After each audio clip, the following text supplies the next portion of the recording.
The Humane Society of Pinellas is a 501c3 nonprofit organization that's been caring for animals in our communities since 1949. Not just an adoption agency, the Humane Society of Pinellas provides life-saving care and services to help keep pets and people together. Their mission is to strengthen the bonds between pets and people by offering an enriching environment for our animals, providing learning opportunities for our community, and matching the right animal to the right forever home. The Humane Society of Pinellas and Grace here, up next on Bayside.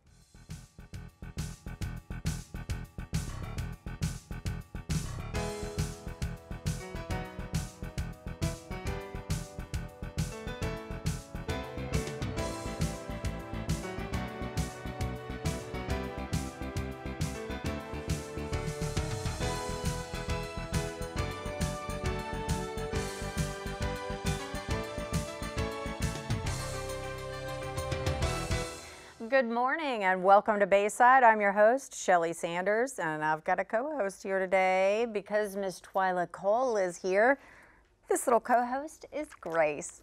Hi, Twila. Hi, how are you? Oh, I'm so much better now. Look at her, she's so cute. Oh my gosh, how do you even stand it? It's exactly what the soul's needed right now, isn't it? Absolutely. So this is Grace, and this is just an example. Every time you come, you bring some precious little being with you. This time her, oh my gosh, she won't be there for very long, right? Not at all, not at all. Okay, so let's talk about it. Humane Society of Pinellas. You know, every location, every chapter is different. Even though you all are underneath the Humane Society umbrella, the mother name, if you will, it's still, each chapter has its own budget, it's run its own way, and I think that's the surprising thing about it. Tell me something unique about Humane Society of Pinellas. Yeah, no, absolutely, and that is one of the giant challenges actually that we have, is really sharing with everybody what makes each one of us very different. And there's a lot of pros to being an independent shelter, and it allows us to truly grow with our community. And that's where and why in 1949 the role that we played in our community is very different than what it is right now, because the needs are very different. Sure. So it allows us to grow and truly serve the needs of our direct community, but it does also give us that individual and independent responsibility to do our own fundraising and to financially function independently. Oh my gosh, she's so cute. So cute. You know, there's pros and cons, like you said, to that. And I would think that there's far more, in my opinion, more pros than there are cons to that. Because especially when you look at our community in general, how they kind of give you that, the pat on the back or reason to believe that you're doing the right thing, because they step up time and time again. Can we just talk about the elephant in the room? Absolutely. Irma. Hurricane Irma. I mean, it has affected this entire Bay Area. And the Humane Society of Pinellas doesn't go without experiencing that as well. Talk to me about some of the concerns and how this community stepped up, which, by the way, good for you. You deserve a big pat on the back. Let's talk about that. Absolutely. It's literally, I get a little misty-eyed about it. It is, our community reached out, we reached out to the community with our need. When it comes to a storm like Irma, hurricanes in general, our organization we've pre-planned and we have operating policies and procedures in place. And so for us to effectively evacuate, we have to make that decision 5 to 7 days out from landfall, because it's not a fast action. So we had at the time of us saying, okay, Irma's coming, we need to evacuate to save our animals, we had 211 animals that we needed to get placed into other spots. The Humane Society of Pinellas has been there since 1949. We are primarily an outdoor shelter. Many people do not realize that. So our animals literally would have been out in the elements. And with the few buildings that we do have, sadly, one of those did experience structural damage. So even the safe buildings that would have been considered safe absolutely were not. So when we reached out, first of all, it was to our internal foster network that are volunteers, which, back to the community, we couldn't do our daily jobs without them. So to reach out to them first and foremost, hey, we have 211 pets and we need them placed today. Really, we had our deadline by the end of Wednesday that week, and we were able to get everybody out in less than 48 hours. Sure, and that is what I'm talking about, really stepping up from the community stepping up. What are we looking at here, Irma? I know you brought some photos. Is this part of that's story? our last pet actually leaving into foster home. This is Aristotle. It was wonderful having our foster homes send us pictures from home. That's our great sign. We are empty, and the staff here celebrating our shelter being empty. Sure. Here we're starting to see some of the initial repairs on the roof, some of the branches that came down throughout all of that. You know, for us to reopen the shelter and get all of our pets back, we needed to take action immediately. So before we could even reopen to the public, we were still on and off power when we had roofers starting to come out, because also it's Florida and it rains every single day. And so we couldn't leave that unattended just for one day. So where are you now with all of that? All of our pets have been offered to come back. And when I say offered to come back, that is because there's always a majority that just do not. And we call those foster failures, but yet I think we need a happier name to that, because it's people that come back in and they say, I just can't give you back this pet. What do I need to do to keep them? It's more like foster festive. Festive, exactly. You know, or foster fest, where I you know. get together and yay! Yeah, they just can't take them back or give them back. So we were looking at probably about 20, give or take, that were going to actually stay with their families. So that is amazing.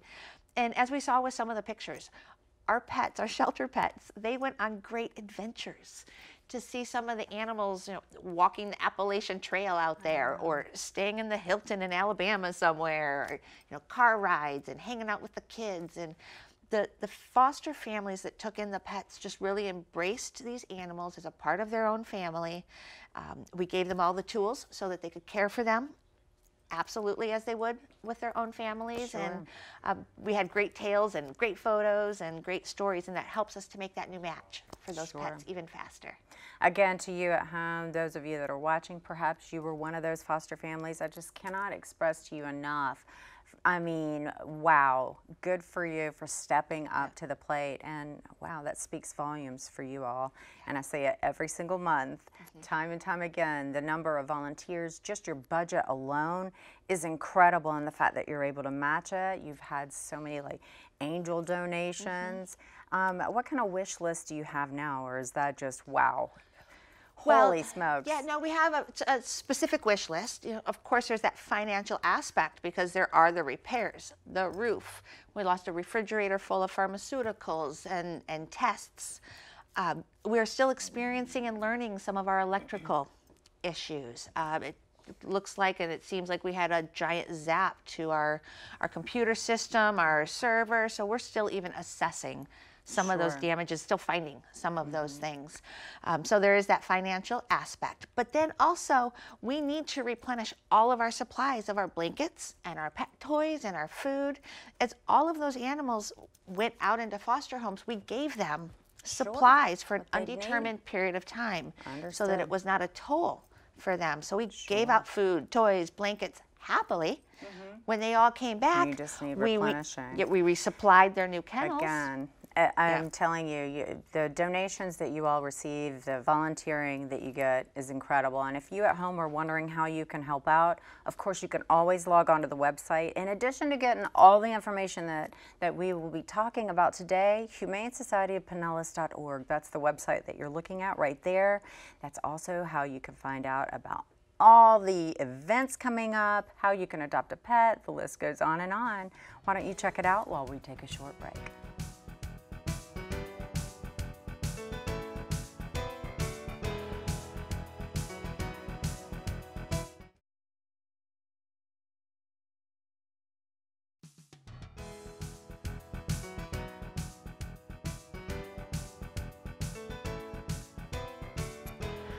Welcome back to Bayside. I'm your host, Shelly Sanders. I've got little Grace here with me, and I'm telling you, it is hard not to fall in love with this little cutie. But then again, that happens every time you come, Twila. Every single time you bring somebody that's just amazing in their own little right. I swear this one is adorable, though. She's really ridiculous. The heartstrings. You know, we were talking in the first segment before we went to break, just how incredible, not just our viewers, but everyone in the Bay Area, those that come and support Humane Society of Pinellas. First of all, you guys do everything so perfectly executed on every level.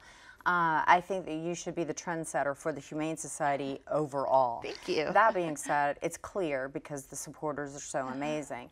And I know you couldn't do what you do. The budget you have is absolutely incredible. If memory serves me right, somewhere over $2 million a year. You got it. You can't do that by just, hey, can you hand me $1 every now and then, or a little, the toys, the wish lists that you need. I mean, you have a functioning budget. So you can't do that without these events. Fantastic fundraisers. You've got one coming up. Tell me about it. Absolutely. Thank you. The Golden Paw Gala is set for September 29th. We're going to be down at Sheraton Sand Key. Beautiful. So that's an amazing venue, of course. And this is our signature dinner. So we definitely invite everybody to come out. You're going to find out, it's our chance to really tell our supporters what they allow us to do all year long. So we get to embrace an amazing story of a group of puppies that had an awesome journey, and I can't tell you the rest right now. But very much like Grace and her litter mates, there's a story that comes with everyone, and we're able to share with our audience how their everyday support that equals $2.3 million every year allows us to save these little lives and to give animals that second chance they deserve and provide programs and services that help to truly keep pets and people together. So the Golden Paw Gala plays an imperative role, along with our other events, an imperative role in our operating budget. So we definitely like to remind people that coming out, having a great night with us, learning about us, participating in auctions and prizes and games also saves lives. So it's a great time to come and join us and find out, get that inner skinny on everything that we've been up to and what's on our horizon. Absolutely, and that is, again, it's coming up here at the end of the month at the Sheraton Sand Key Resort. But you also have an open house coming up as well, and I would encourage you to take part in that. It really gives you a sense of what's going on there, even if you're even thinking that maybe you don't want to adopt a pet, but you are looking to possibly foster, or if you're looking for a place to volunteer. That is the night to go and check it out. I mean, you really get a sense of what's going on over there. Yes, right? And that's absolutely. coming up on November 8th. You got it. Yep, so our open house is our chance to really give people that tour behind the scenes. We say we give them the journey. They follow the journey pets take. Sure. So we really guide folks right through the admissions office so they can experience what an animal goes through when they first come into the shelter, through medical, through all of those processes, up the hill into adoptions.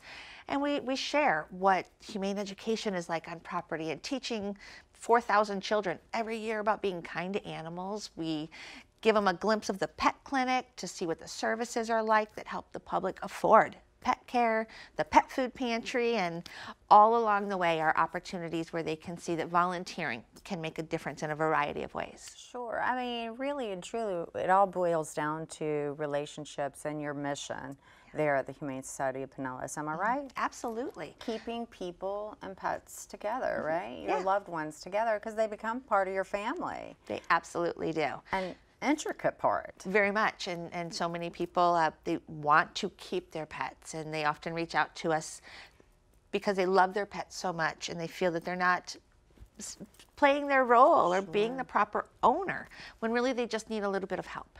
So have you seen much backlash? Speaking of Irma earlier in segment 1, we were talking about that. Have you seen anything or at all? Because I know one of the things that impressed me the most about Irma was the fact that shelters and even airlines, national airlines, I gotta give props to Southwest. I mean, really stepping up to the plate and embracing and understanding that yes, a pet is a family member. So have you seen much, you know, we saw horror stories after Katrina. So have you seen much in so much as finding pets that have been displaced, or is that decreased? Fingers crossed, I agree with you. And I want to say I hope it's a part of a representative, a great representation, sorry, Right. of our community. Sure. Our community really banded together. And we were talking about how even some of our friends and family still are without power, and coworkers at the shelter as well. And to see everybody really banding together. Those that have power are coming in with food for everybody to eat, and opening their doors, please come take showers at our house. And the shelters in our area, yes, there's pet-friendly shelters, and you're supposed to be pre-registered. But in that last day, I saw all kinds of places opening up their doors for complete families, pets as well, whether it be schools that traditionally weren't labeled as shelters, all types of businesses that embraced everybody, and it's a proud time. I love it when people step up and help like that.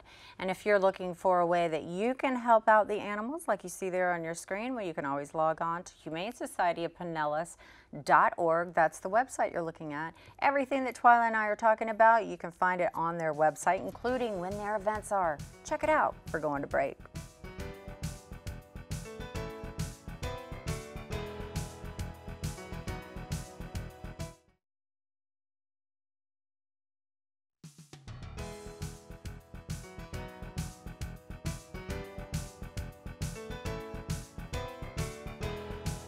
Welcome back to Bayside. I'm your host, Shelly Sanders, along with little Grace here. Look at this face. I'm in love with her, yes.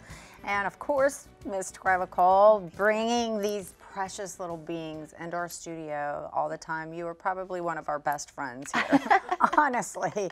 I have great ammunition. Yes, you do, but it takes a great soul to recognize that, and I'm talking about you this time, Twila. So, you know, just keeping in theme with that the relationship factor. I mean, our pets are part of our family.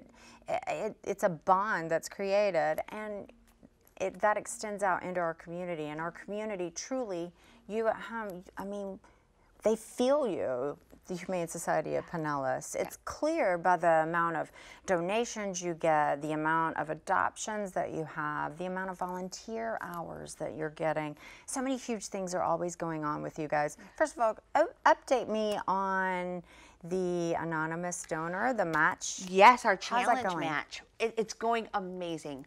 So just a refresher, that is for us to raise $100,000 of dedicated funds to help grow our Senior Pet Connection service, supply funding in the Angel Fund to help support medical needs for both the seniors and low-income homes, along with helping to replace our mobile medical unit. So with that, we're going to raise $100,000 by the end of the year, and we have an anonymous donor that is going to match that. We are almost halfway. Oh, wow. We are approaching about that $40,000 range. We recently just had a grant awarded to us for this specific fund. So we're waiting to actually receive that check to see exactly how much that is, but projecting our best guess, that's going to put us right at about $40,000.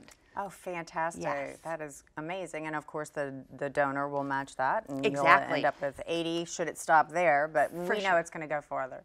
So you've got big things happening always. I know we don't have a whole lot of time, but tell me, can you tell me, I know there's a little secret, sort of, So we, like our expansion, our growth, our pet clinic is expanding. Nice. So that is something we've been diligently working on. We're still waiting for that exact open date, but we're upgrading from our on-property or on-campus 400 square foot pet clinic to about 2,600 square feet full service pet clinic. Over 6 times as big. Right? How nice. And the service that we can then provide, we're going to have digital x-ray, we're going to have dental equipment, so we can do much more for the public once we get reopened. Absolutely. And again, you can't do it without the help from you out there that are watching the show today.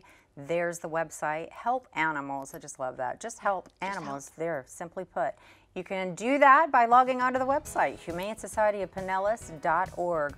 Why don't you check it out, figure out how you can help animals, and we'll take a little break. Catch up with you in a minute.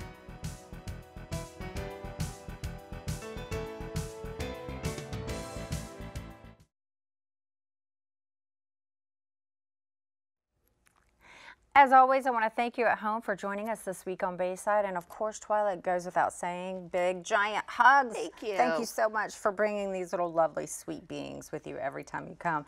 Now, if you want to help out, and I encourage you to do that week after week, get out, get involved in your community. This is a beautiful organization to do that with. Humane Society of Pinellas.org. That's the information hotline, if you will. That's their website, Humane Society of Pinellas.org. Of course, we'll have a link for you on ours as well. Get out, get involved in your community. Go to open house November 8th. We'll see you then.